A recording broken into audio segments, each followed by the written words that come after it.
e que tragam verdades a nós, para que vivamos e pratiquemos aquilo que iremos entender hoje, esta noite. Senhor, fala a tua igreja, exorta-nos, confronta-nos e conforta-nos, para a glória do teu nome, em nome de Jesus. Amém. O livro dos Atos dos Apóstolos é o segundo volume de uma só obra literária escrita por Lucas. Lucas escreve o Evangelho, que leva o seu nome, e também o livro de Atos. E no início do seu Evangelho, em Lucas capítulo 1, Lucas endereça a sua obra ao excelentíssimo Teófilo. Você pode conferir, Lucas, que muito provavelmente era uma pessoa de alta posição social, por isso chamado de excelentíssimo, e ele estaria patrocinando os escritos de Lucas. E Lucas afirma ainda no capítulo 1 que ele fez uma investigação cuidadosa, uma investigação detalhada, que ele chama de acurada, de tudo o que aconteceu com Jesus, o que ele falou e fez, para que Teófilo, ao ler, tivesse plena certeza das verdades das quais ele já tinha ouvido e que fora ensinado. De modo semelhante, Lucas começa com o livro de Atos. No capítulo 1, versos 1 a 5, ele fala com Teófilo, em Atos 1. E ele relata que antes de Jesus subir aos céus, ele deixa uma promessa aos seus discípulos. Promessa que é feita pelo Pai, está lá em Atos 1, versículo 4. E que está registrada essa promessa em Atos 1, 8. Eu peço que você abra nesse texto, porque é de suma importância para nós andarmos com esse texto em mente. Veja, Atos 1, verso 1 diz: escrevi o primeiro livro, ó Teófilo. Lucas ainda continua falando a Teófilo. Ele diz o que Jesus fez antes de subir aos céus, e no versículo 8, ele relata a promessa que Jesus deixou. Diz assim, Atos 1, 8: mas recebereis poder ao descer sobre vós o Espírito Santo, e sereis minhas testemunhas, tanto em Jerusalém, como em toda a Judéia e Samaria, e até aos confins da terra. Eu vou ler de novo, porque é importante que vocês guardem. Mas recebereis poder ao descer sobre vós o Espírito Santo, e sereis minhas testemunhas, tanto em Jerusalém, como em toda a Judéia e Samaria, e até os confins da terra. Este versículo amarra todo o livro de Atos. É o versículo-chave. Ele é o fio que passa por todo o livro, conectando as partes do livro dos Atos dos Apóstolos.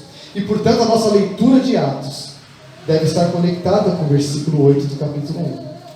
Esse versículo eu sugiro que os irmãos decorem, pelo menos durante essa exposição, porque eu gostaria que você segurasse esse fio, porque eu vou trazê-lo à tona em alguns pontos, para que você amarre.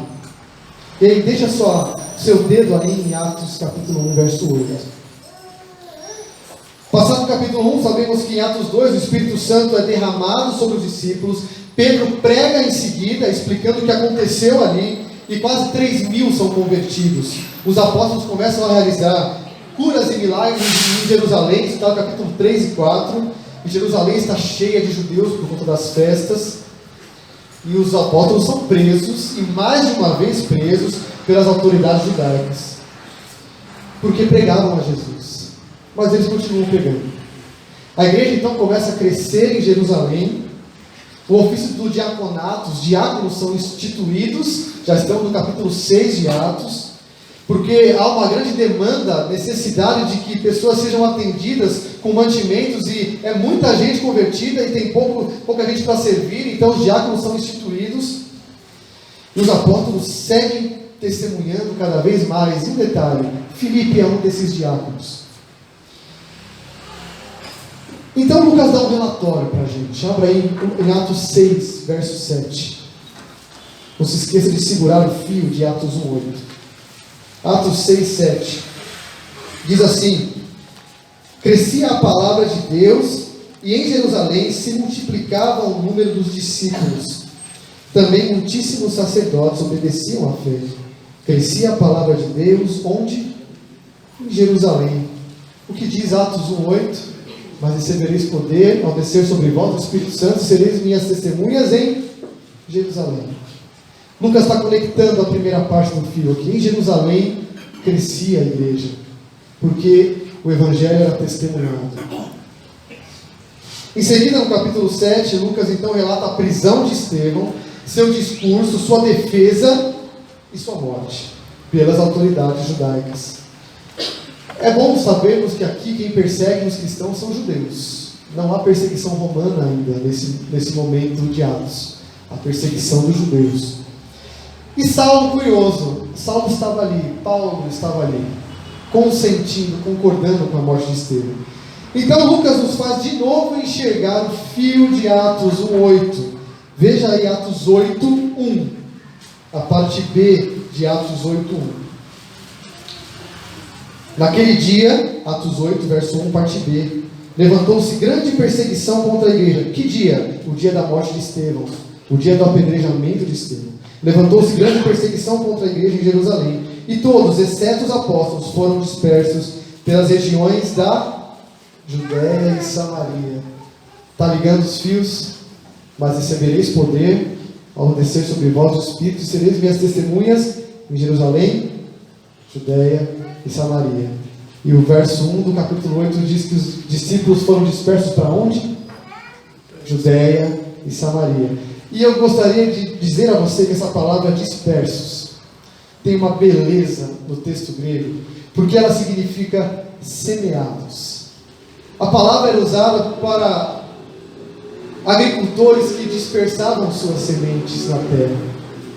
Vê como muda o texto? Mas os discípulos foram dispersos como sementes para a Judéia e Samaria. A perseguição então começa, e aí chegamos ao capítulo do nosso texto. A perseguição começa, lembrando, a perseguição vinda dos judeus. E os discípulos cristãos são espalhados pela Judéia e Samaria, ligando o fio de Atos 1:8. Filipe vai para Samaria. Peço que, com o auxílio de um mapa, fica mais claro isso. Veja aí, Samaria é essa que está no meio. O Dariel vai dar isso, essa é Samaria, essa é a região de Samaria. Jerusalém está ali logo abaixo, a região da Judéia, uma região um pouco maior. Jerusalém, deve estar escrito aí. E Samaria é uma região logo assim. Eles foram dispersos de Jerusalém e Filipe vai para Samaria.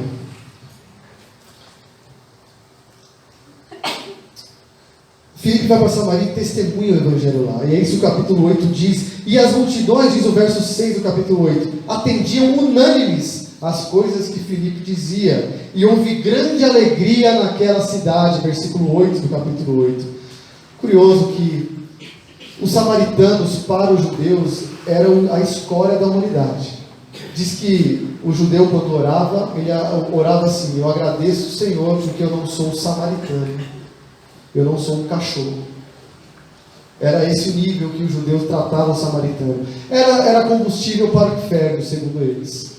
E Filipe vai para lá e prega, e as multidões atendem, unânimes ao Evangelho. E isso faz com que Pedro e João vão até Samaria, subam até Samaria, para ver o que está acontecendo, para testar a conversão dos samaritanos.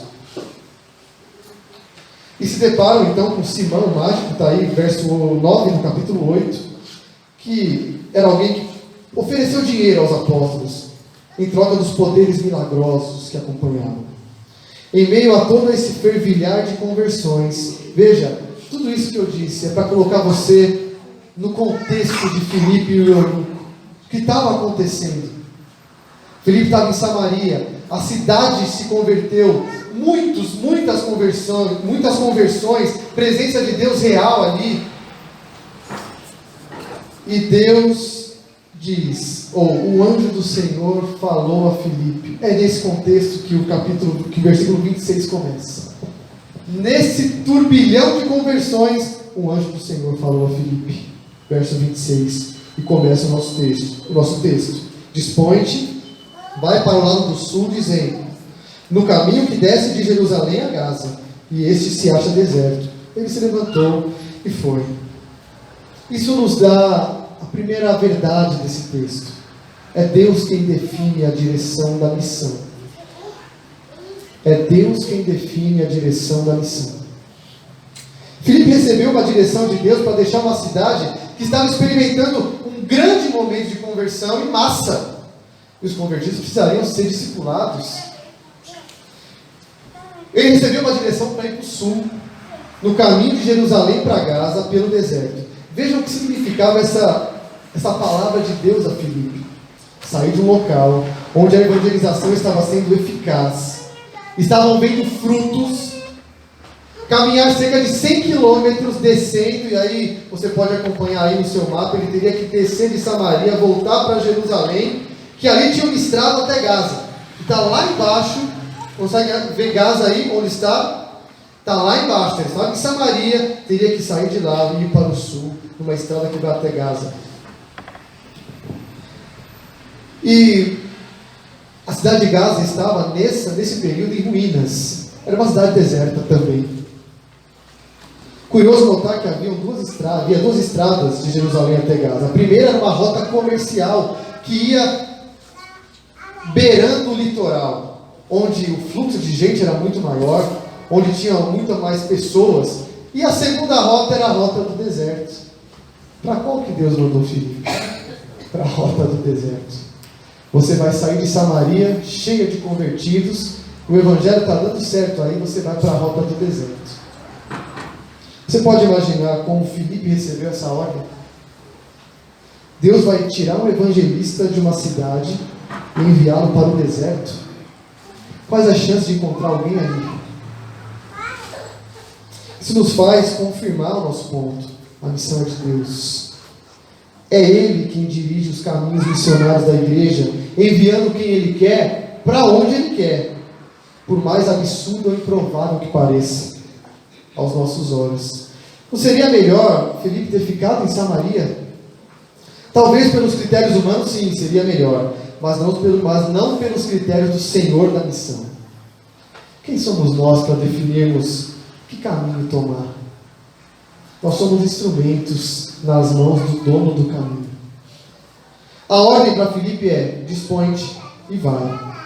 E Filipe foi.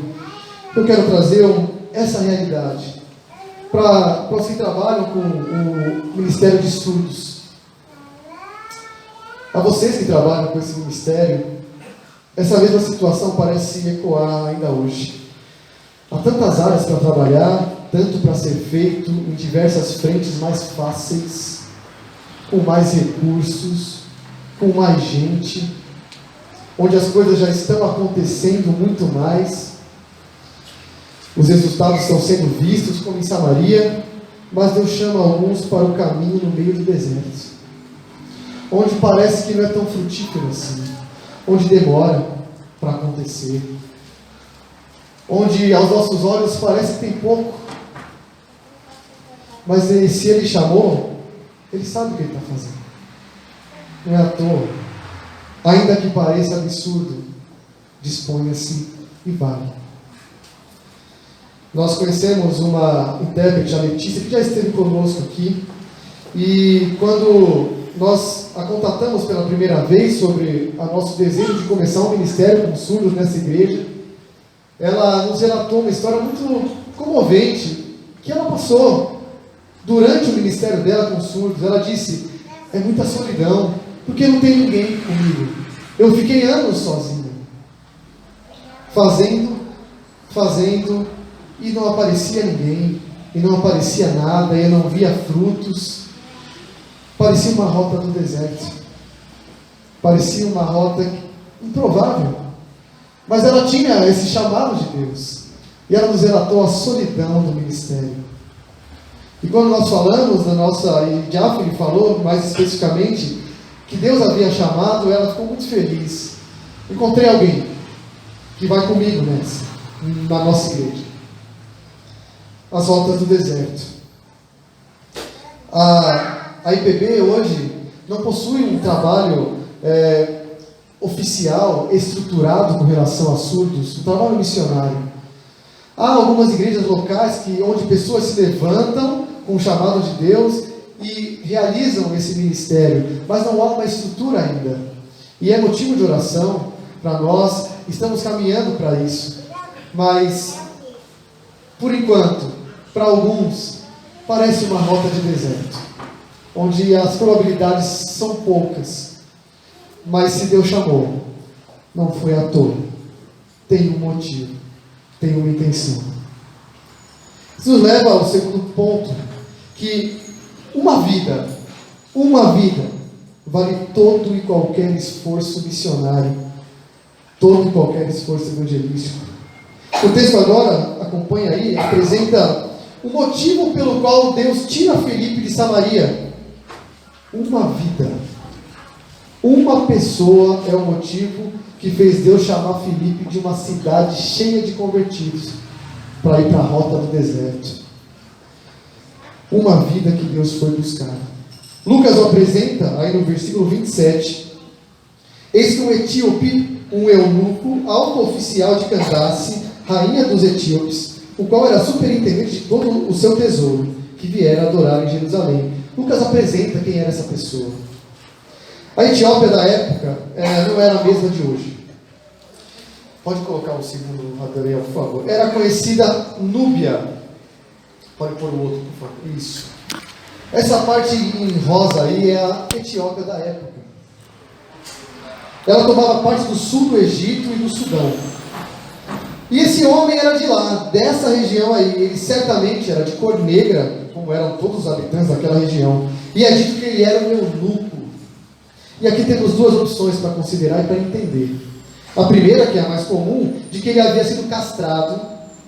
A cirurgia se chama emasculação, é isso? Emascular, foi emasculado para exercer a função de, por exemplo, tomar conta do harém do rei, para que ele não ofereceria perigo. Então, para isso, ele era castrado. Outra opção é que o termo eunuco simplesmente significa um oficial do rei. Simplesmente isso. Também chamado de eunuco. Sem necessariamente ter passado pela castração. Mas parece que Lucas enfatiza o termo eunuco. Ele diz 5 vezes esse termo no texto. Parece que ele quer mostrar algo. E o que é mais aceito é que esse eunuco etíope era o eunuco mesmo castrado. E os eunucos, no reino a que pertenciam, eles tinham a possibilidade de ganhar notoriedade, de ganhar confiança do rei e crescerem nos seus cargos, conquistando prestígio, poder, riquezas, ampliando o seu trabalho no reino e a sua influência. E parece ser esse o caso do etíope eunuco que Filipe encontrou, pois é dito que ele era superintendente de todo o tesouro da rainha. Essa posição social do eunuco, muito importante, é confirmada, até porque ele estava viajando de carro. Naquela época, os pobres andavam a pé, e muitos andavam a pé. Os mais riquinhos andavam de cavalo, ou a cavalo. Os muito ricos andavam de carro. Era uma carruagem. E também há uma comitiva com ele, tanto que ele manda que parem o carro. Por isso há uma comitiva levando esse eunuco.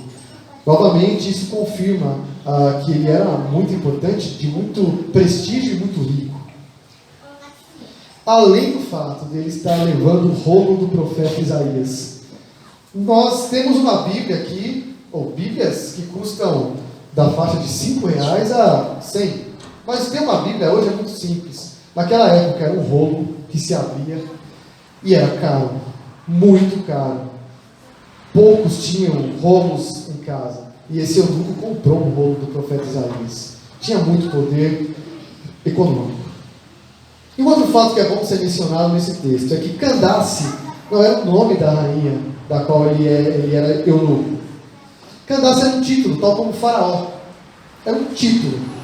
Era o título dado à rainha-mãe do rei. No reino da Núbia, por exemplo, o rei era considerado um deus. E por ser espiritualmente santo, ou elevado, considerado um ser divino, ele não podia se envolver com os assuntos triviais do Estado.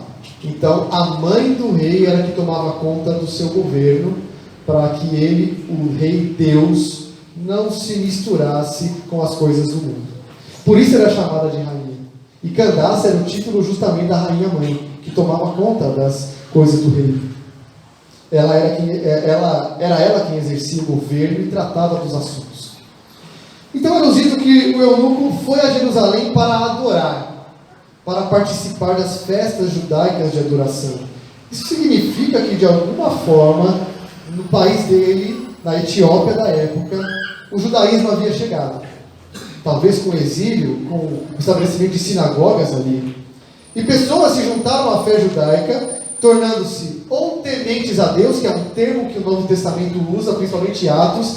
Temente a Deus eram os que eram chamados que flertavam com o judaísmo, mas não tinham tomado uma decisão de serem praticantes. Gostavam, seguiam alguns preceitos, mas não tomaram efetivamente a decisão pelo judaísmo. Esses eram os tementes a Deus. Ou prosélitos. Prosélitos, sim. Esses passavam por todos os rituais para se tornar judeus. Quem sabe esse eunuco fosse um temente a Deus ou um prosélito? Ninguém sabe. O fato é que ele foi a Jerusalém para adorar. E isso atesta que ele ou flertava com o judaísmo, ou ele era um judeu praticamente. Porém, há um detalhe. Em Deuteronômio 23:1, diz que eunucos não podem ter acesso à adoração do povo de Deus. Ele não podia entrar no templo, nem no pátio dos gentios. Então, ele foi para Jerusalém para acompanhar de longe. Ele não podia, ele era um eunuco.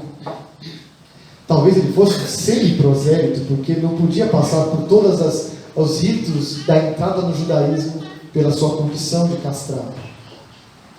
Ele tinha algo nele que o impedia de participar efetivamente da adoração junto ao povo de Deus.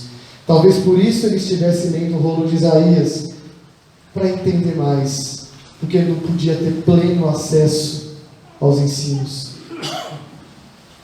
Parece que há uma semelhança aqui com a realidade de muitos surdos. Não que eles sejam impedidos de entrar em uma igreja, mas a falta de tradução impede que eles participem plenamente do povo de Deus, ou das instruções a respeito do Senhor. Aqui há uma barreira, não como a do eunuco, aqui há uma barreira linguística, que limita os surdos a desenvolverem sua fé. O último censo do IBGE de 2010 apontou que no Brasil há aproximadamente 10 milhões de surdos. 10 milhões. Isso equivale a mais ou menos 3 vezes a população do Uruguai todo. Desses 10 milhões, apenas 1% teve contato com o Evangelho. E eles estão listados entre os 9 segmentos menos evangelizados do Brasil. De fato, há uma grande dificuldade para os surdos participarem e desenvolverem sua vida espiritual. Mas o texto segue. Filipe recebe a ordem do Espírito para se aproximar da carruagem e acompanhá-la. E ele, correndo, ouve o eunuco ler o profeta Isaías.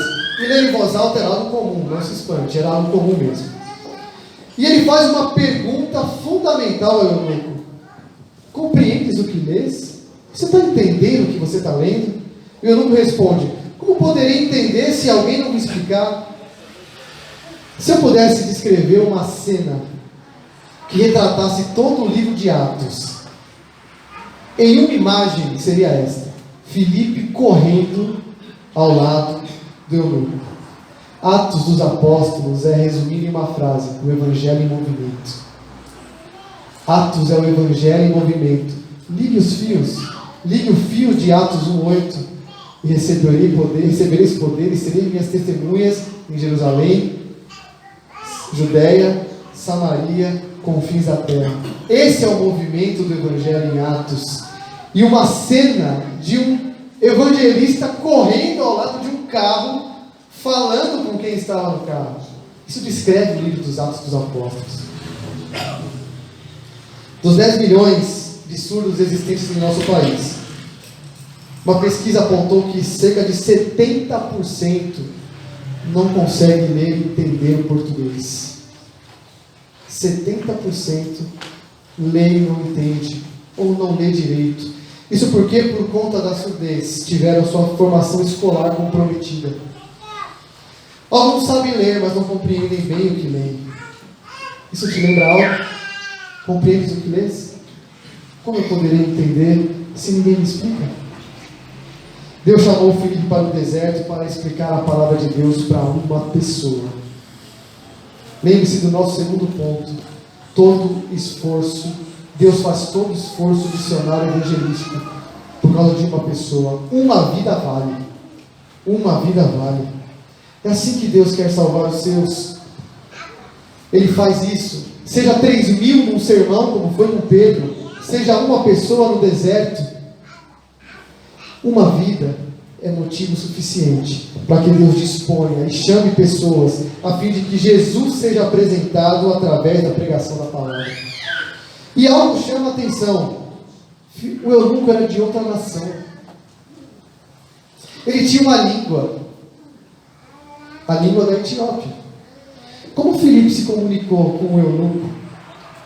De forma que eles puderam conversar e Filipe pôde explicar para ele o texto. A resposta para isso vem, é claro, do controle de Deus sobre toda a história, porque Ele é o Senhor da história e o Senhor da missão. Antes do Império Romano dominar toda aquela região do mundo conhecido, o Império Grego dominou. E os gregos disseminaram sua língua e sua cultura por todo o Império, de modo que a língua grega se tornou a língua universal. É como mais ou menos o inglês hoje. O reino da Etiópia era um local de comércio e de rotas comerciais. Portanto, saber o grego na Etiópia era fundamental para as relações comerciais e para os cidadãos daquele reino. E parece que o eunuco sabia. Uma vida foi salva, porque além de todos os outros fatores que levaram Filipe até o eunuco, até da língua Deus cuidou. Até do idioma ser um idioma universal, Deus cuidou. Filipe pôde falar com o eunuco numa língua só.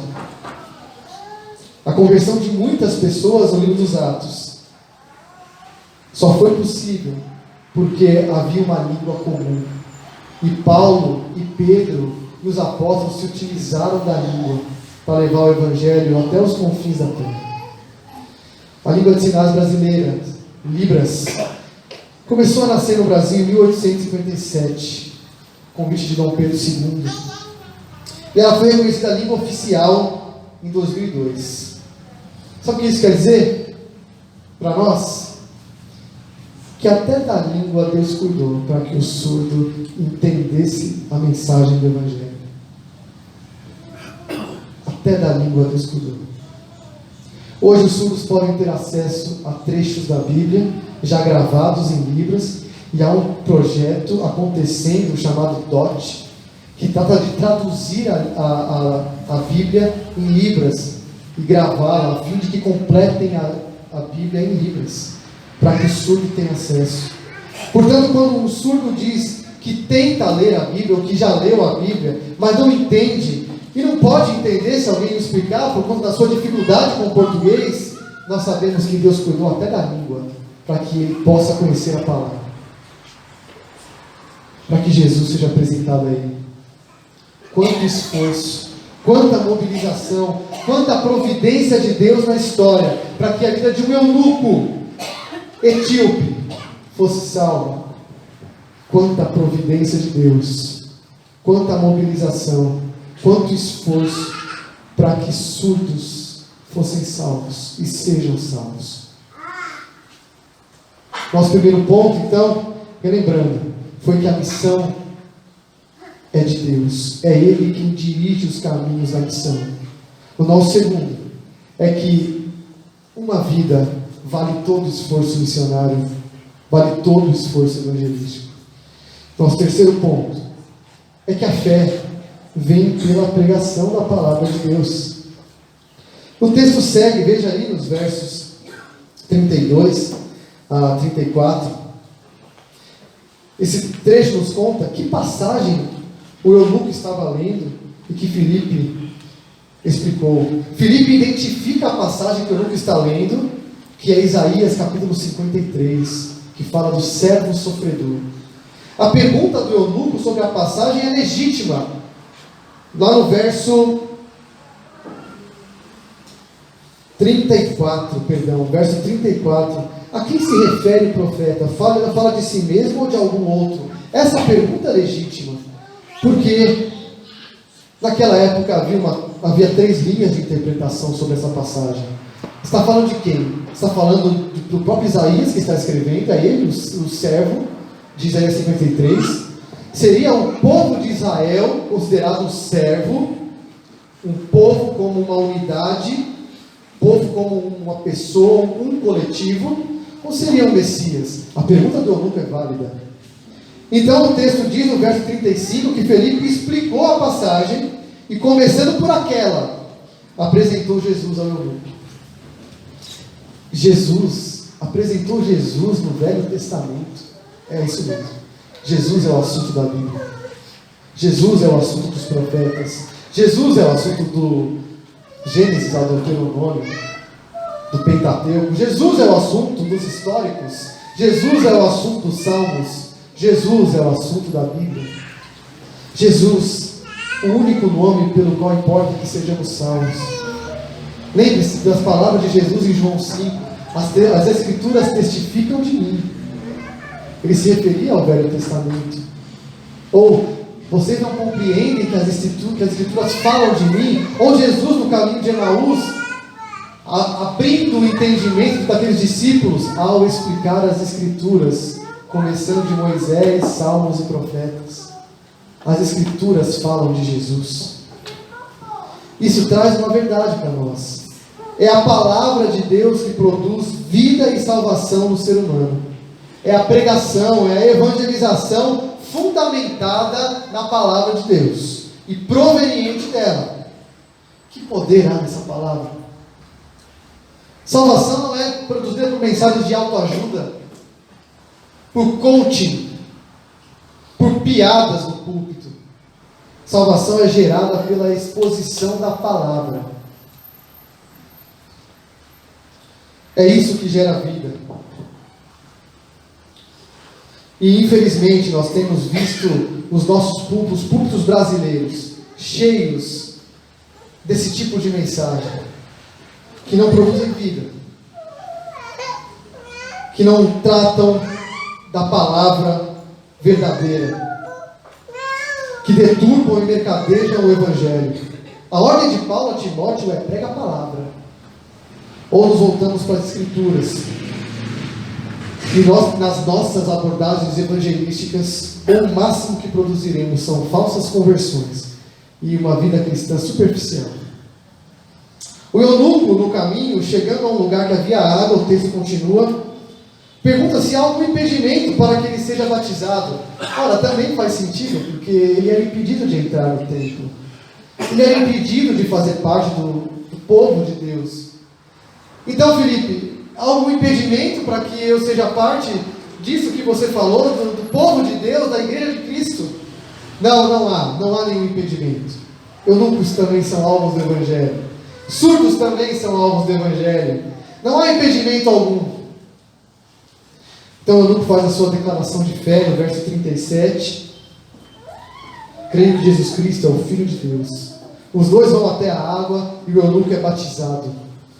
E aqui eu não cabe, não é preciso entrar em questões de se foi um batismo por imersão ou se não foi. A questão é que ele foi batizado, sinalizando fisicamente e externamente que ele agora fazia parte do povo de Deus. Aquele que era impedido de entrar, agora passa pelo simbolismo externo e físico de que ele faz parte sim. Ele segue viagem feliz, cheio de júbilo, como diz o verso 40. E Filipe, tomado de uma forma sobrenatural pelo Espírito, vai para outra cidade, Azoto. Você pode voltar o mapa da Palestina, por favor. E de lá ele sai evangelizando, se acha Azoto, Cesareia, até chegar em Cesareia. Azoto está lá embaixo. Filipe vai de Azoto, vai subindo pelo litoral, até chegar em Cesareia, onde provavelmente ele morava. Atos 21 diz que Paulo ficou na casa dele. Ele tinha 4 filhas. Agora eu quero lembrar você de Atos 1:8. Eu quero te convidar a ligar esse fio novamente. O que dizia Atos 1:8? Mas recebereis poder ao descer sobre vós o Espírito Santo, e sereis minhas testemunhas, tanto em Jerusalém, no Judeia, Samaria e até os confins da terra. Acompanhe comigo. Filipe sai de Samaria. Opa, já está em Samaria o Evangelho. Já saiu de Jerusalém, já chegou em Samaria. E vai para o sul da Judeia, no caminho do deserto. Ali, o eunuco é salvo. E o eunuco é de onde? É dos confins da terra. O eunuco é dos confins da terra. Filipe volta evangelizando Judeia, Azoto, Samaria, até chegar em Cesareia. Jerusalém, Judéia e Samaria. Que beleza de fio para ser ligado no livro de Atos. O eunuco segue viagem e vai para o seu país, lá nos confins da terra, como eu disse, na África Oriental, onde, segundo há relatos na história da igreja, muitas conversões houveram ali. E ao norte da África foi celeiro de grandes teólogos, entre eles Agostinho. Vejam o Evangelho chegando, cumprindo as promessas de Jesus. Judéia, Jerusalém, Judéia, Samaria, confins da terra. O que nós podemos aprender com esse texto e concluir? O que esse relato de Filipe e eunuco traz para nós hoje, esta noite? E antes de me voltar especificamente para os que trabalham com surdos nesta igreja, eu gostaria de falar de forma geral com a igreja, porque esse texto fala com a igreja, deve falar. E também com você que entrou hoje aqui e não conhece Jesus como seu Salvador. Talvez você saiba algumas poucas coisas sobre Ele, já leu a Bíblia, quando lê não entende, e nunca experimentou de fato uma vida com Cristo. Há uma palavra para você. Deus busca os que são dele, utilizando dos recursos necessários para salvá-los por meio da pregação da palavra, tal como aconteceu com o eunuco. Eu diria que, não sei, é um termo muito bom, mas Deus persegue os que são deles. Deus vai na direção. É Deus que vai. Uma vida vale muito, e nós vimos isso. Filipe foi tirado de uma cidade com uma efervescência de evangelização eficaz, dando certo, e foi para o deserto, porque uma vida vale muito, e a sua vida vale muito. E você está aqui ouvindo hoje a pregação da palavra de Deus, tal como Filipe pregou ao eunuco. E você está aqui hoje não por acaso. O eunuco não estava naquele caminho por acaso. O texto que Filipe explicou para o eunuco diz que viria um homem que morreria como uma ovelha no matadouro, levando sobre si os pecados daqueles que creem e confiam nele, na sua morte substitutiva. Esse texto diz que há um homem que carregou sobre si o peso do pecado, que foi moído por isso, para salvar, para que outros não sejam condenados pelo pecado. Jesus é esse homem, é Deus feito homem, que pagou a justa condenação do meu e do seu pecado, para que nós não sejamos condenados no dia do juízo. Essa palavra fala com você, que não está aqui por acaso, ouvindo a palavra de Deus. Diante disso, a minha palavra para você é que creia e se arrependa. E saia daqui com júbilo, com alegria, livre de culpa, livre de pecado, livre da condenação que virá no último dia, pois virá o último dia, onde seremos julgados. E aqueles que creem naquele que levou sobre si o seu pecado, serão salvos e libertos, e não serão condenados. O eunuco, continuando o seu caminho, e eu falo ainda com você, provavelmente continuou lendo o livro do profeta Isaías. Põe, por favor, o último mapa. Dei um zoom, porque eu fiz mais ou menos a rota do eunuco ali. Ele saiu de Jerusalém, da Palestina, e chegaria, olha quanto ele andaria. Ele tinha o rolo todo para ler. Vejam a rota, as duas possíveis rotas que ele faria até o seu país.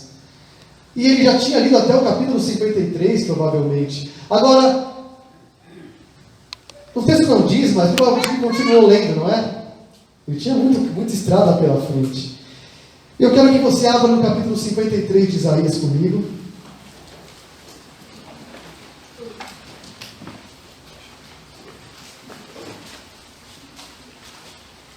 Abra no capítulo 53 de Isaías, que é o texto que o eunuco estava lendo.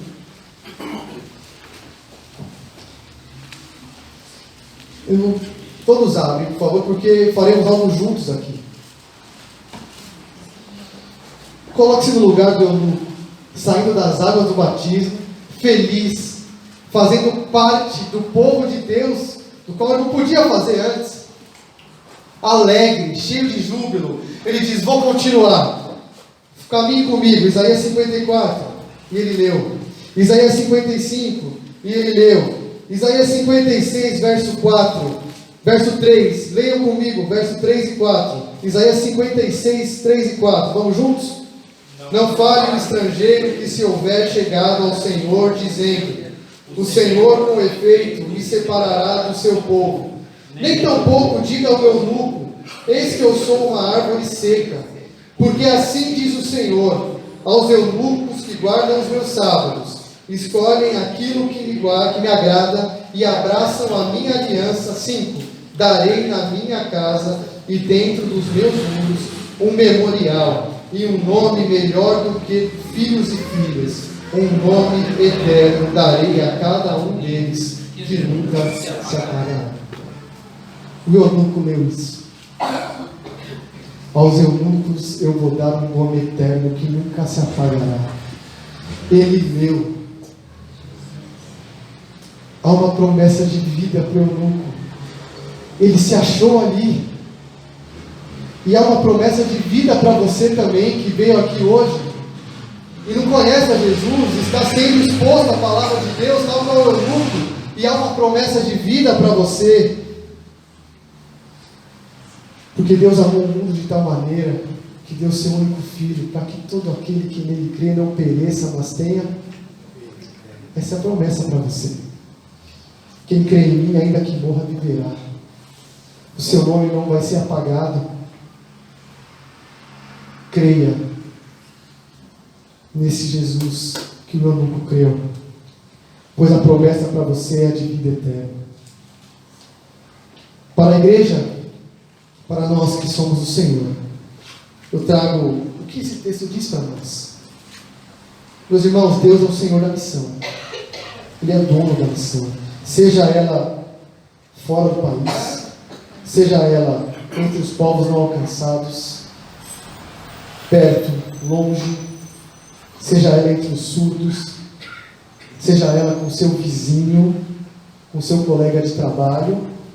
Se você é verdadeiramente um discípulo de Jesus, se você faz parte dos que são salvos da Igreja de Cristo, a mensagem do Evangelho não pode parar em você. Lembre-se da cena do livro de Atos.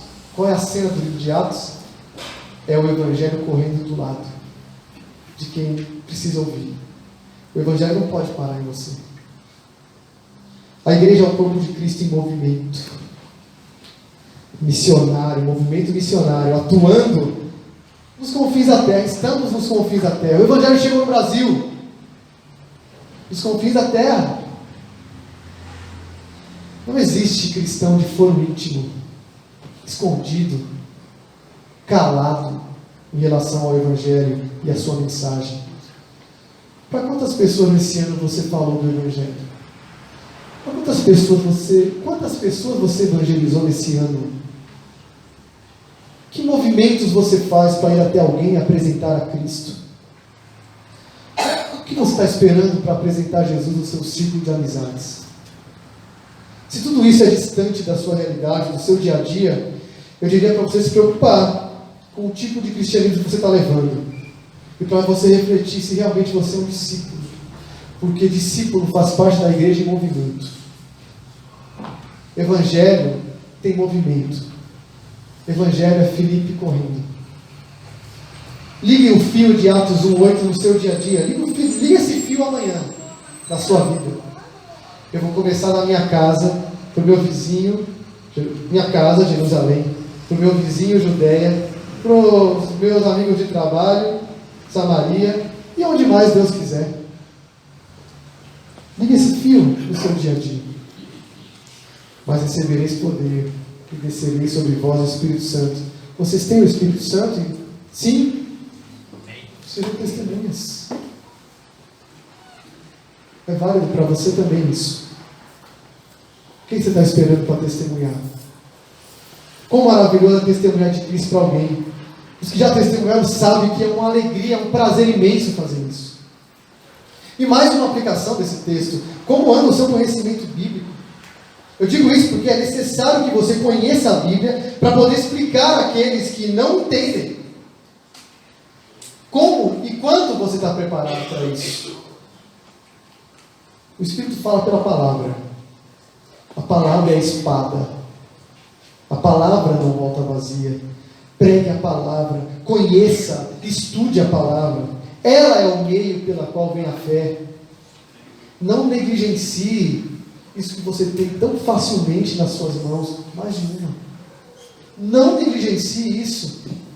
Em países do Oriente Médio, onde é proibido, pessoas rasgam, ficam com uma folha, escondem, dobram e decoram a folha toda, frente e verso. Porque não tem.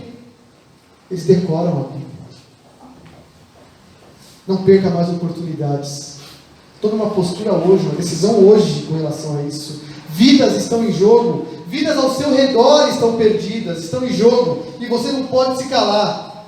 Lembre-se de Filipe correndo. É sua tarefa, é sua obrigação, é seu dever. E finalmente, para aqueles que foram chamados, especificamente para o ministério com surdos dessa igreja. Deus os chamou para a estrada do silêncio no deserto, não é mesmo? Um caminho que tem poucos trabalhadores, um caminho que parece deserto, um caminho que parece que você está sozinho, um caminho que parece que não faz muito sentido, que é muito pouco provável, que as pessoas estão escondidas por aí, não aparecem, não vêm. Cadê? Mas foi para esse caminho que Deus te chamou. Não duvide. Deus te chamou a um direcionamento para isso. Levantem-se, disponham-se, vão. Se no final de anos, uma vida é o que vocês acharão no caminho, quanto vale uma vida? Deus moveu a língua grega para Filipe falar com o eunuco em um determinado ponto da história.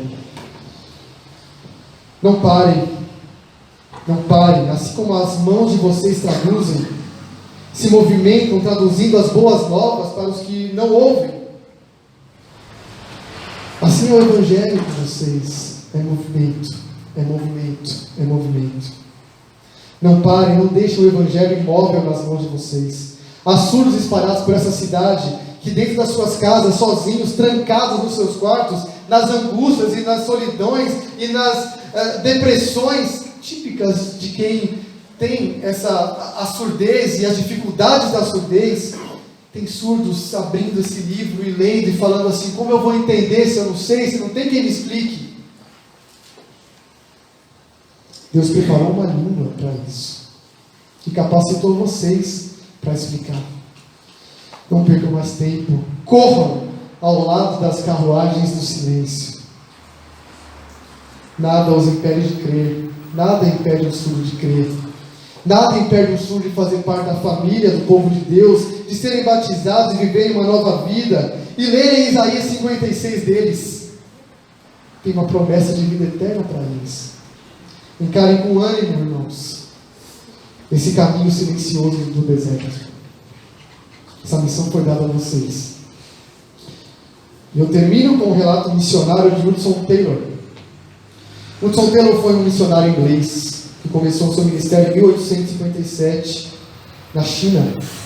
E lá ele levou a Cristo um homem, o Sr. Ni, N-Y-I, o Sr. Ni. E certo dia o Sr. Ni perguntou a Hudson Taylor: há quanto tempo vocês conhecem o Evangelho na Inglaterra? E Taylor respondeu: há muito tempo. Com profundo sentimento, o Senhor lhe disse a ele: meu pai morreu sem conhecer o Evangelho. Por que vocês não vieram antes? Por que não vieram antes? Por que a demora, igreja? Que o Senhor nos direcione, cada um de nós, nos nossos trabalhos, escola, faculdade, vizinhança. Que Ele nos direcione nos caminhos e nas estradas dos nossos dias, e que nós nos coloquemos à disposição do Senhor da missão, para encontrarmos eunucos, surdos,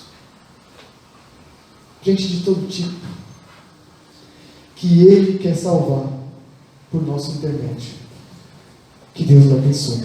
Vamos orar. Enquanto isso, peço que os irmãos do louvor venham à frente, enquanto oramos. Curve sua fronte, reflita um pouco no que você acabou de ouvir e no que isso traz de implicação prática para a sua vida. O que esse texto falou a você, você que entrou aqui e não conhece a Cristo. Há uma mensagem para você de salvação. E há uma promessa de vida eterna para você. Para você que faz parte dessa igreja, não perca mais tempo. Aproveite as oportunidades. Fale do Evangelho. Fale do Evangelho. Uma vida vale muito. Aquela pessoa pela qual você está orando, fale do Evangelho para ela.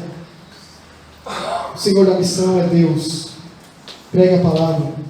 E para vocês que estão envolvidos com o trabalho de surdos nessa igreja, os movimentos das mãos de vocês são os movimentos do Evangelho em direção aos surdos.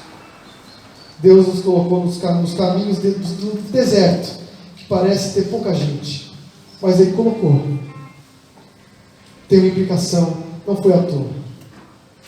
Senhor, nós clamamos que a Tua palavra caia em terreno fértil nesta noite. Que vidas sejam salvas, que vidas sejam tomadas de posturas novas a partir de hoje. Que o Teu Evangelho crie raízes nos corações dessa igreja. Que os surdos dessa região sejam encontrados nos caminhos do deserto. Que o Senhor levante Filipes nesta noite, nesta igreja, para correr e explicar a palavra, a quem quer que seja. Pois todo aquele que crê será salvo. Não há impedimento. Clamamos, Senhor, que Tu fales aos corações, pois precisamos que o Senhor esteja conosco na nossa caminhada evangelística. Nós reconhecemos que o Senhor é o dono da missão, que uma vida vale qualquer esforço missionário, e que a pregação, a fé vem pelo ouvir da palavra. Por isso nos coloque nesta semana, coloque pessoas em nossos caminhos, para que falemos do Evangelho. Pedimos assim em nome de Jesus. Amém. Vamos cantar juntos a canção Tua é a Glória. Cante com essas verdades em mente. Vamos ficar em pé.